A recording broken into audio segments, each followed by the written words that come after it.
বর্তমান সমাজে বিশাল বড় একটা চ্যালেঞ্জ হচ্ছে বিয়ের পর বাবার পরিবারে স্ত্রীকে নিয়ে থাকা। এই সংঘাত যৌথ পরিবারের এক চিরচেনা রূপ। এমন অনেকজনকে দেখেছি যারা এই সংঘাতের চিপায় অসহায়ভাবে নিজেকে আটকে রেখেছে। তাহলে এই সমাধান কোথায়? এই সমাধান কি এতই সহজ? হালাল খাবার না পেলে হারামে ঝাঁপিয়ে পড়ব, তাই আমার বিয়ে করা দরকার। এই টেন্ডেন্সি আপনাকে সাংসারিক জীবনে লম্বা সময় সার্ভাইভ করতে দিবে না। আমার কাছে মনে হয় চিন্তার পরিধি বৃদ্ধি করে যথাসম্ভব প্রস্তুতি নিয়ে তারপরেই বিয়ে করা উচিত। প্রতিটা মেয়েরই কিন্তু কিছু বেসিক চাহিদা থাকে।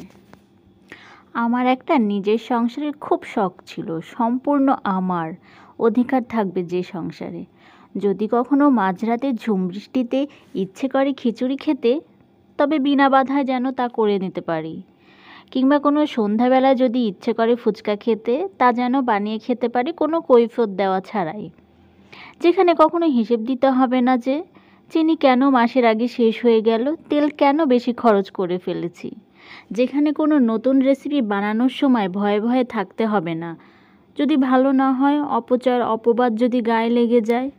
যে সংসারে ইচ্ছা মতো মেহমানদারি করা যাবে, মেহমানদের সাথে হেসে কথা বলা নিয়ে কৈফিয়ত দিতে হবে না, বিকেলের অবসরে ছাদে যাওয়া নিয়ে কোনো কথা শুনতে হবে না, কিংবা কেন জ্যোৎস্না স্নাত রাতে খুব মন কেমন করা নিয়ে ঘুমোতে যেতে হবে না।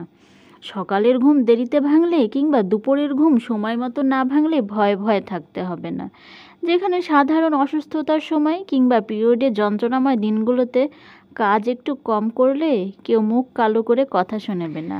যেখানে আমার নিজের একান্ত নিজের একটা ঘর থাকবে, যা আমি আমার স্বাধীন মতো সাজিয়ে নিব।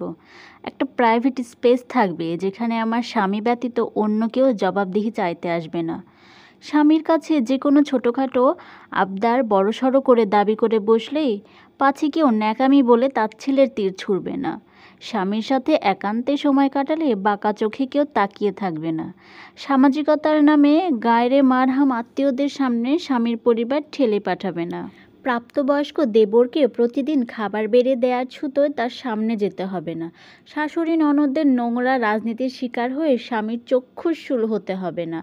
যেখানে আমাকে মূল্যবান নেয়ামত ভাবা হবে, কাজ করা যন্ত্র ভাবা হবে না। যেখানে আমাকে এবং পরিবারকে যথাযথ মর্যাদা দেয়া হবে, লাঞ্ছিত করা হবে না। এমন নানা রকম স্বপ্ন থাকে প্রতিটা মেয়েরই, আর এগুলো কিন্তু তাদের হালাল যৌক্তিক স্বপ্ন, যেখানে নসিহা করার অধিকার কারও নেই। আপনাদের জানা আছে কিনা জানি না, বাংলাদেশের বিশাল সংখ্যক মেয়ে এখন বিয়ে করতে ভয় পায়। এতটাই ভয় পায় যে বিয়ের নাম শুনলে তারা আঁতকে ওঠে। কারণ সে তার মায়ের সাথে একটা লম্বা সময় তার বাবার বাড়ির পরিবার থেকে এমন কিছু ঘটতে দেখে যা সে প্রতিটা মুহূর্তে একটা ভয়ঙ্কর দুঃস্বপ্ন ভেবে ভুলে যেতে চায়, কিন্তু তা কখনো সম্ভব হয় না।